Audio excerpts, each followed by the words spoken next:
Hello, good morning. Now we are going to discuss about the lecture number 4. In this lecture, we will see about the various topics like when we are not interested to use the DBMS, or what are the things that make that DBMS is not an appropriate choice to be used. Next is we are going to discuss about the data models, the categories of the data model, the history of the data model. So we are going to discuss these things one by one. Now, the first important thing is that there are certain types of situation in which we find that DBMS should not be used. So we are having certain situations in which we say that the DBMS is not an appropriate choice and it should not be used. Like the first is when the main inhibitor's cost of using the DBMS is high. We all know that DBMS is a general purpose software which is being needed for creating, maintaining, and for providing various applications inside in the database. That means the DBMS will having the high cost in comparison to the other types of software. So if the software is too costly, and if it is costly, that means it is costly due to the high initial investment and the possible need for the additional hardware. It is being costly for overhead for providing the generality, security, recovery, integrity and concurrency control. So we can say that the DBMS is not an appropriate choice when the main cost point of view we are going to consider. Since it is costly due to the additional hardware, it is costly for the security, recovery, integrity and other types of overhead. Similarly, the second point says when we are not going to use the DBMS, or the DBMS is not an appropriate choice, is when DBMS may be unnecessary. When it is unnecessary, when if the database and applications are simple, well defined and we don't need too much expectations or too much frequent changes inside in it. If we don't expect the too much changes, we are not interested to change the database very frequently, then the DBMS is not a good choice. Similarly, if there is a stringent real-time requirement that may not be met because of the DBMS overhead. Similarly, the third application when DBMS is not appropriate, or we can say the DBMS may be unnecessary, is that if we access the data, if the data is being accessed by multiple users, is not required. We are creating the application for one or two users. There are no multiple users. Then the use of DBMS is not an appropriate, or it may be unnecessary to create and use the costly software. Now the third important point that describes that when we are not interested to use the DBMS is the when we are having the database system that is not able to handle the complexity of the data because of the modeling limitations. That means if we are having the database system which is not at all able to handle the complexity due to the modeling limitation, then DBMS is not a good choice. Similarly, if database users need special operations not supported by the DBMS. So if we are having the DBMS users and they need special operations which are not supported by the DBMS, then the using of DBMS is of no choice. The DBMS is not an appropriate or the best choice. So these are the 3 points that clearly elaborate when we are going to utilize, or when we are not able to utilize the DBMS accurately. First is on the basis of the cost. Second is when it is already being needed for a simple users, not the multiple users, and the application is already well defined and simple, then the use of DBMS is of no use. Third is when the database do not need any handling of the complexity data due to its restrictions, then the DBMS is not a appropriate or the good choice. Now the next thing is the data model. To discuss the DBMS, we need one important thing, that is the data model. Now the first important thing that came into existence is what is data model. So when we say about the data model, it is a set of concepts. It is a set of concepts that is needed to describe the structure of the database and the certain constraints that a database should obey. So this is the simple data model. When we say about the data model, that means it is the set of concepts to describe the structure and certain constraints that the database should obey. Structure means that how the database is being made up of. Data model defines the structure of the database in terms of its data type, in terms of the relationships that are being present. So this is the thing that is being needed for the complete specification of the database. Secondly, when we say about the structure, that means the data types relationship and the constraints. We are having certain types of rules through which the database is going to be made. So data model completely defines and elaborates about these important points about the database.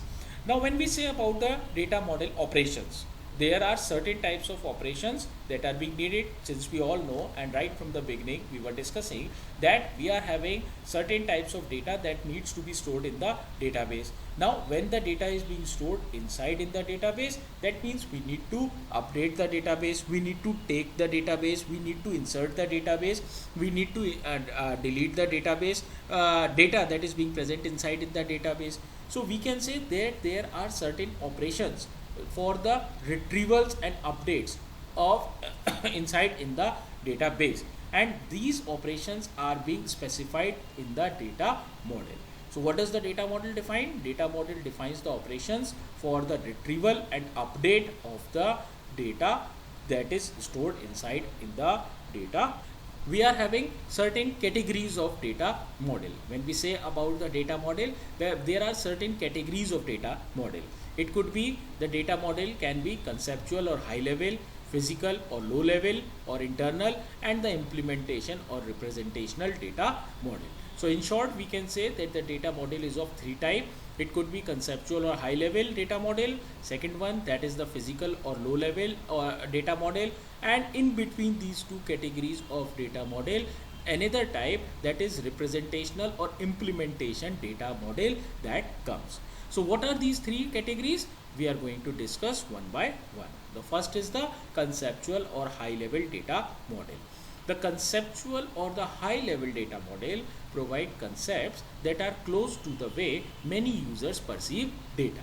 That means how the user is going to access the data that is being stored inside in the database is being provided by the high level or conceptual data model. So in short, what we can say, that the conceptual or the high level data model is only concerned that how the concepts that are close to the way, how the different types of concepts that are close to the way for which the many users can perceive the data. That is the conceptual or the high level or the first type of data model. This data model is also called as entity based or object based data model. Similarly, we are having the second category of data model, which is the physical or the low level data model. It provides the concepts that describes the detail how the data is stored in the computer. That means we all know that the data ultimately stored inside in the database, and whenever the data is being stored inside in the database, it is a physical database or it is the actual database where the data is resided. So the physical or the low level, also called by the low level, or sometimes it is called by the internal data model, it provides the concept that describe the internal details that how the data is actually stored inside in the computer.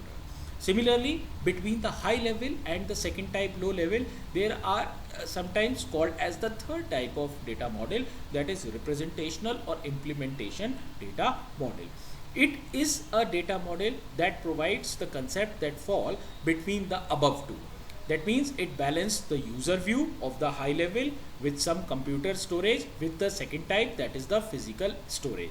So it is basically needed, it is basically a representation or implementation that provides that how the user view will be, upper view will be, high level view will be, and how the physical or internal structure will be. So this is the third category of the data model, and it is generally used in the traditional commercial databases like the network or the hierarchical data model. So we are having the previous types of traditional data model that is being used in the traditional file processing system that comprises of the network and the hierarchical model. We are having you all know that we are having the traditional file processing system, which is having own disadvantages. Therefore, we are having the today's fast database system that is called as the DBMS, database management system, and the today's database management system is entirely a relational approach. It is based on the concept of the relational data model.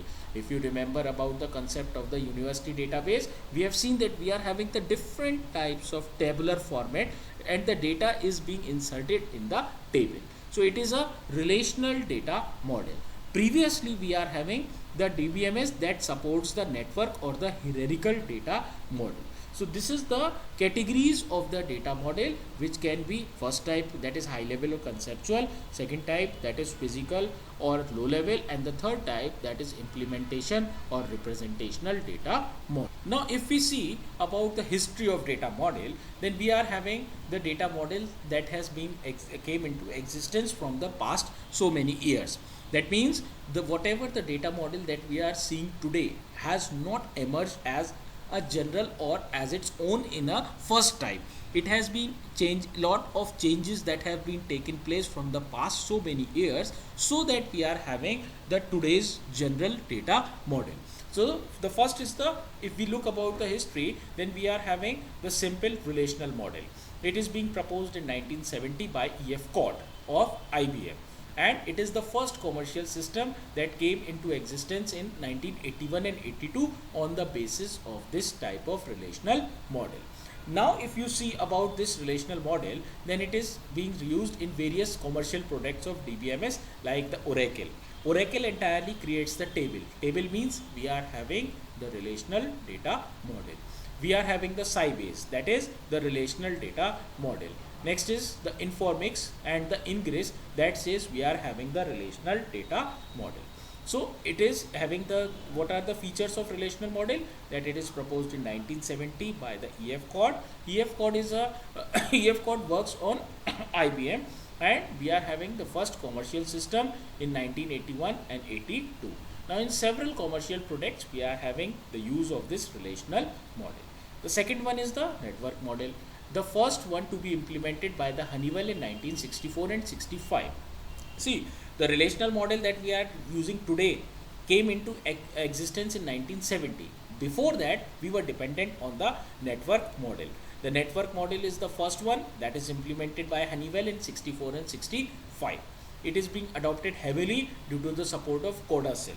A Codacell DBTG report of 1971. Codacell means it is being based on the database system of COBOL base. So Codacell is a heavily based, previously used network model at that time of 1964 and 65.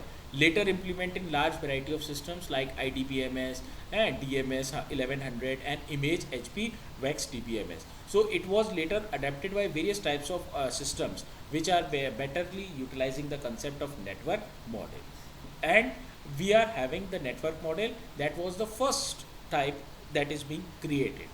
Similarly, we are having the third type, that is the hierarchical data model, implemented in the joint effort by the IBM and North America, Rockwell around 1965, and it is resulted in the IMS family of system. So what happened? We are having the third type. Originally in this slide we see it as a third type, but actually it is the second type. The first one is the network model, the second one is the hierarchical model, in which we are having the Rockwell in 1965 that has created the hierarchical model. It is the work of the IMS family of systems, and it is most common model at that time of 1965, and it is based on other system like its system 2K serial. So first model that came into existence, if we look around the history, is the network model. The second one is the hierarchical data model on the basis of the year. While if we see that the relational model came after these two models, but still it is being present and utilized. Therefore, I have written it in the first point. Although if we look about the history wise, year wise, then it is the third type. The first one is the network, the second one is the hierarchical, and the third one is the network relational. Fourth type of model, that is also a category of the data model, that is of object oriented data model. We are having the network model and the hierarchical model. After that, there are certain changes as on the development of the object oriented programming like the C++ and the Smalltalk. We are having the data model that entirely prefers these different types of languages. Therefore, it is called as the object oriented data model, and it is being used on Orion, O2 and Iris system at the HP. Therefore, it is the object oriented data model entirely based and supported by the C++ type of object oriented language and the Smalltalk. Other relational model, if we merge the object oriented with the relational, then we are having the Illustra and the UniSQL. This is all type of model, object relational model, that came into existence. So in short, if we see about the history, then we are having these 4 different types of model majorly.